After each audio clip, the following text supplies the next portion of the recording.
Let's start the show by talking about my sponsor, Paloma Verde, and their new website, palomaverdecbd.com.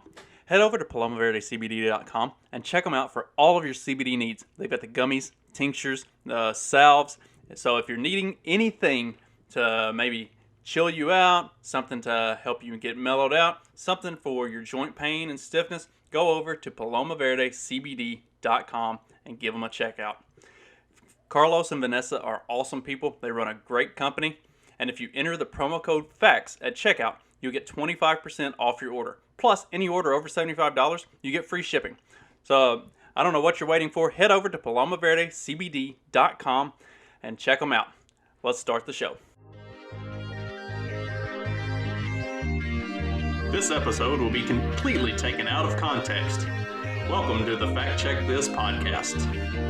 All right, Fact Check This podcast, and today I wanted to talk about a article that is coming out in the Atlantic magazine, December edition. It's been up. It came out this week. It's an article by Anne Applebaum titled "Autocracy Is Winning," and the original title of this article was "The Bad Guys Are Winning." And they made her change it because that doesn't paint the narrative properly. So what I wanted to start out with is a review of Autocracy Is Winning, done by The Week. And I'm just going to read the whole thing. It's pretty short, so we're just going to jump right into it. The outdated thinking confusing our talk about autocracy. This week's best long read is undeniably Anne Applebaum's cover story from the December issue of The Atlantic, The Bad Guys Are Winning. Applebaum is an accomplished historian of Soviet totalitarianism, and she lives in Poland, so her frequent writings on the subject of threats to democracy carry weight. Unlike many US-based journalists in this beat, she knows the languages and political cultures of Central and Eastern Europe, where democratic backsliding has been concentrated in recent years. Though putting it in that way is somewhat misleading, while Applebaum begins her essay by focusing on Alexander Lukashenko, the Belarusian dictator who defied election results and massive protests to keep himself in power in 2020, she moves far beyond her own neighborhood to examine parallel and mutually reinforcing trends in China, Turkey, Venezuela, and many other countries around the world, including within the countries of the democratic West. Talking about ours here. What the nations Applebaum considers to have in common is their participation in what she evocatively dubs Autocracy Incorporated. As she puts it, autocracies in 2021 are run not by one bad guy, but by sophisticated networks composed of kleptocratic financial structures, security services, military, police, paramilitary groups, surveillance, and professional propagandists who use social media to spread the message about the weakness of democracy. Anyone who cares about the fate of democracy in the world should read Applebaum's essay and ponder its troubling message, but that doesn't mean we should read it uncritically. During the Cold War, many foreign policy analysts came to associate American interests with spreading American values and democratic institutions around the world. That made considerable sense when we were confronting a unified, coordinated front of ideological opposition to liberal democracy in the form of Soviet communism. But the idea was less persuasive when former President George W. Bush updated it for the era of the global war on terror, proclaiming in his second inaugural address that America's vital interests and our deepest beliefs are now one. This was an oversimplification that spawned a lot of sloppy thinking and policymaking during his own presidency and that of his successor. I find it interesting that they like to, anytime they do criticize Obama, because that's exactly what that means. That shaping of mistakes in policymaking for George W. Bush, who they call out by name, and his successor. Whenever they talk about Obama, they make sure they don't actually talk about Obama, because you cannot say anything bad about him or his presidency or anything, and still maintain any level of credibility within mainstream media. So they dance around it very nicely. And actually, I wanted to touch on it while we're at this part, because I'm not going to go through a whole lot of Anne Applebaum's actual article. It is very long, and if you go to the Atlantic right now, you can listen to it for free. It's about an hour listen, so it's like about like any other podcast. But it is really, really good. Like it's very well written. She gets into the weeds on some of the Trump and Russia collusion stuff that has been debunked multiple times at this point, which is interesting because it's the Atlantic. I suppose they're going to go out of their way to not look at the parallels between the 2020 election in Belarus and the 2020 election here, which it's a little more it's a little more outright bullshitty in Belarus. So what had happened in Belarus was and this just was kind of I guess kind of coincidental, maybe would be the best way to put it. So Belarus had a candidate, Svetlana Toskoyevsky, something like that. I'm sure I mispronounced her last name. Her husband, they had purchased a house, and her husband went to register his property and was denied and had to go through all kinds of bullshit with the Belarus government. And it really pissed him off.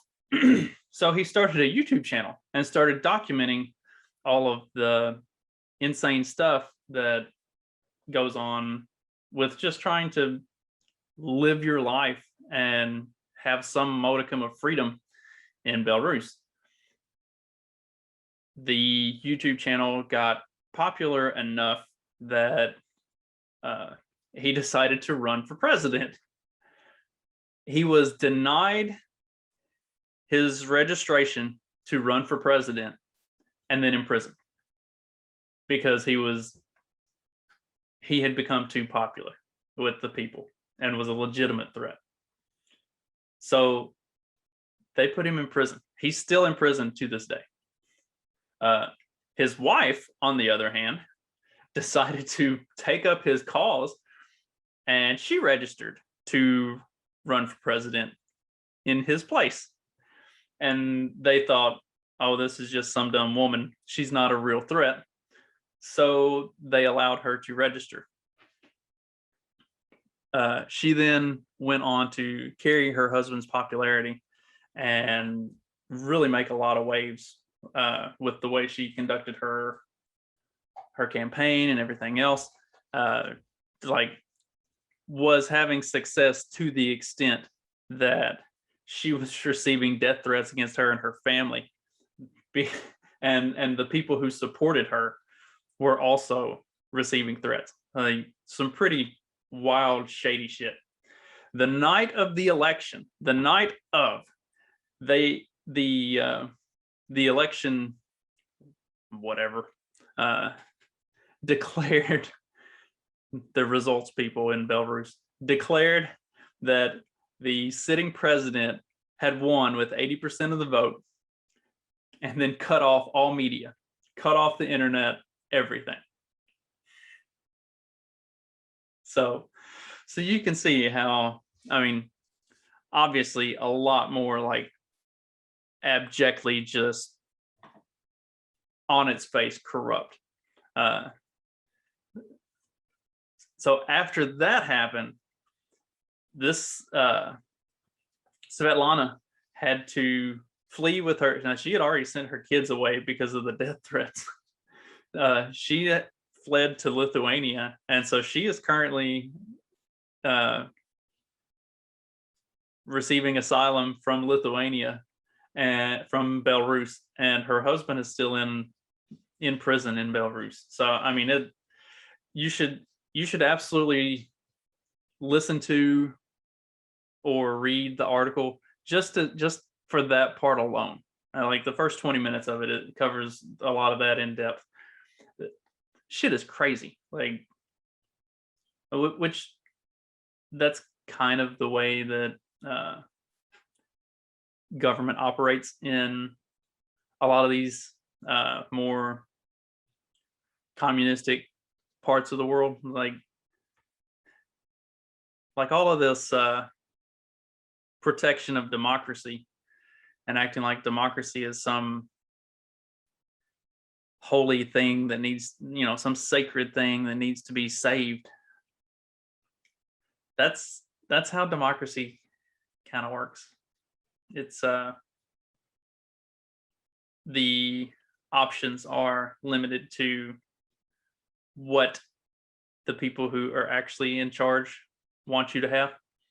And in the event that something comes up, like I've said this multiple times, I don't think the establishment, and by the establishment, I mean Republicans and Democrats, because they're two sides of the same coin.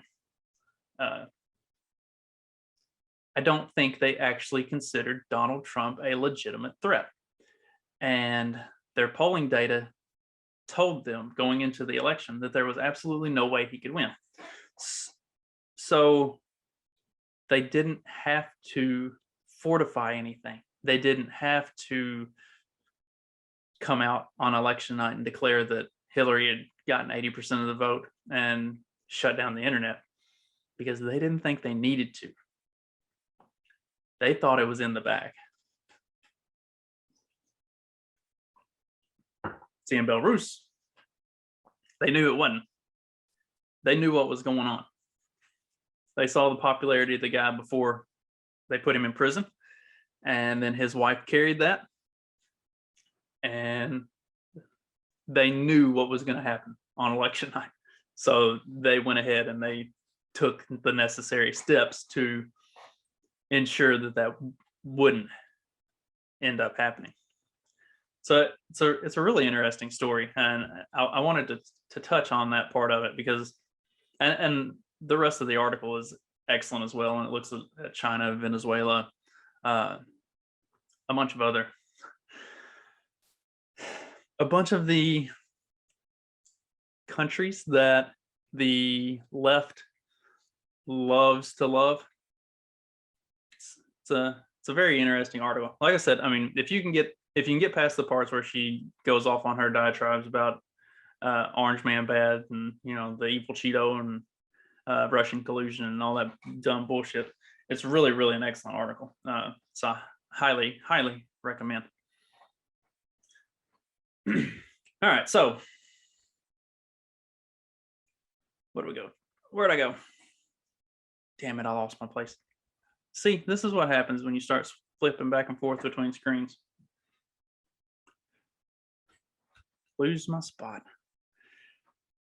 So the idea is no more useful now. Applebaum recognizes that the new autocratic alliance has no unifying ideology, and that among modern autocrats are people who call themselves communists, nationalists, theocrats, and that no one country leads this group. So we're getting away from the American ideals thing, and this new autocracy is kind of a hodgepodge of a little bit of everybody. But if you really look at who she puts in this autocracy and the way it works, I mean, it's very much the communist, socialistic type of governing styles. The more, for lack of a better way of putting it, the more totalitarian type of governing, which has been in rampant rise here over the last 20 months. No idea why. Yet talk of autocracy incorporated implies something different. That these countries constitute the same kind of unified front of opposition that democracies faced throughout much of the 20th century. Thinking that way might help to rally the West, but it could also blind us to the need to cultivate relationships and cut deals with some of those autocrats in order to advance our vital interests and undercut their own efforts to work together more closely than they currently do. Our vital interests and our deepest beliefs are almost never one and the same. Remembering that will be crucial as the world's democracies work to fortify themselves in a dangerous world. Fortify is the new buzzword for the left. The next to last paragraph, though. Thinking that way might help to rally the West, but it could also blind us to the need to cultivate relationships and cut deals with some of those autocrats in order to advance our vital interests and undercut their own efforts to work together more closely than they currently do. So we shouldn't view the autocracy as the bad guy. And we shouldn't say that the bad guy is winning because autocracy is spreading. We need to pump the brakes on that. We need to back up, and we need to think about working with these autocrats. We need to think about making it a little bit easier for them to do business with us so that they won't do business with each other, so that we can disrupt that through political cooperation. Russia and China, Belarus and Maduro in Venezuela, these are not the enemies. These are not the bad guys. We should be working with them so that we can influence them to be better.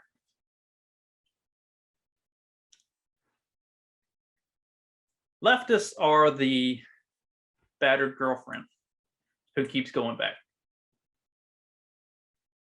Because if you look all around the world at what's going on, if you look at Belarus, at Russia, at China, at Venezuela, and Anne Applebaum gives a couple other examples, and she goes into a lot of detail and depth on the whole topic. I've actually listened to it a couple times just to, she talks about the Ukraine and kind of the turnover that happened there, which that's interesting because the turnover that happened in the Ukraine was kind of a similar thing as the Donald Trump thing. So, and that happened around the same time or there closely thereafter. So like all of these autocracies have figured out that it's not somebody, it's not somebody establishment. It's not somebody within the system that's coming out and like breaking ranks. You're getting some like populist type figure that gets a whole lot of attention and gets a massive following and makes a big run. And it's from outside of the system is where the opposition is coming. So they saw it happen in the Ukraine. They saw it happen here in the US with Trump. And now they need to blame those in any way they can on something other than their own failures. But they have to blame it on, the bad guys because they need to paint it in that light that we aren't running our own autocracy. We aren't actually as corrupt as all of these others. If you go through this whole article from the Atlantic and you really start to look at it, like she makes a lot of good connections that tie what's going on in China, what's going on in Russia, what's going on in Venezuela, what's going on in Belarus. She ties a lot of that back to how American politics kind of works. And they never, because it's the Atlantic and it wouldn't play to the base properly, they never go after Biden or the 2020 election or what's happened since then. Like they don't go into any of that. But a moderately intelligent thinking person that reads or listens to this can pull that pretty easily. So that's why you have to have this the week article that clarifies and takes the pressure off of the autocracy. You have to change the title of the Atlantic article that Anne Applebaum wrote from "The Bad Guys Are Winning" to "Autocracy Is Winning," because the average dumbass doesn't know what autocracy is or means, and they're not even going to open it up to find out because they don't care. If it says the bad guys are winning, the average dumbass is going to be like, "Oh, who are the bad guys?" And they're going to open it up and they're going to see that opening paragraph that talks about the Belarusian 2020 election, and they're going to get hooked and want to hear more. But if you take away that title and you make it something that nobody gives a shit about, then it stymies the message. And then what you're going to end up with are typical Atlantic readers who are extremely progressive, left-wing, super Biden Democrat supporters. And then they're going to start seeing some of the parallels there. So you've got to have this cleanup job by the week that makes sure to explain why we shouldn't actually consider autocracy as the bad guys. They're people we should be working with. Everything that has been going on over probably most, if not all of my life, is spin job. I mean, that's what it is. At least for all of my adult life. So from the early 2000s on, we've been getting a steady stream of just total spin. Everything is portrayed in the way that it needs to be to tell the story that needs to be told. There are outliers who come and go, but they get trampled down as quickly as possible. Sometimes they do it to themselves, like the Tea Party, which was an interesting movement, but it didn't have the coordination or the steam to maintain itself. Didn't really have a game plan. Or then like the Trump wave that had to be put down. You see the way these things kind of ebb and flow for anybody who actually is paying attention. So you get a really good picture of that through this Atlantic article, which is, I love that that something like that comes from the Atlantic. I'm kind of, I guess I shouldn't be super surprised. I mean, we did get the Time magazine article about the whole fortification thing, so maybe they are a little more honest with stuff than what we might give them credit for. But anytime they do it in this like massive, huge 6,000 word, novella that nobody's actually going to read. Nobody's actually going to spend an hour listening to it, which is, it's the dumbing down of our culture. This week has been I'm recording this on Friday for the Monday show because next week is Thanksgiving week and I'm going to be traveling quite a bit. So got to get everything out of the way ahead of time. This week has been the Rittenhouse trial, and you've seen over the last couple weeks all of what's been going on in the media versus what the actual story is with that whole thing. And now what we've got is 3 days of deliberation from the jury without giving a verdict. Because if you weren't already aware, justice is dead and legality means nothing. We are under the rule of the mob. The jury doesn't want to give a verdict because the verdict is the most cut and dry not guilty that you could ever imagine. Never should have gone to trial to begin with. But they also know that if they do go ahead and give a not guilty verdict, that rioting and looting and all of that is going to start back up. And they don't want to have that on their hands. So here we are. This is what democracy gets you. It is mob rule. It is whoever is the loudest and willing to do the most damage wins. Which means we really need to reconsider the non-aggression principle. We really need to reconsider how loud are we willing to be and how much damage are we willing to do to prevent autocracy from winning, because right now it is. Everybody have a good week. I don't think I'll actually do a Wednesday episode this week because it is Thanksgiving. Take the day off and don't listen to my voice, or check me out on Peddling Fiction with Johnny. I think we'll be doing another episode sometime this week, so check that out and have a happy Thanksgiving. I'm hoping, if everything works out right, I'm hoping to have a really fun episode for next week. So tune back in, check that out. And in the meantime, have a happy Thanksgiving, and I will see you next week.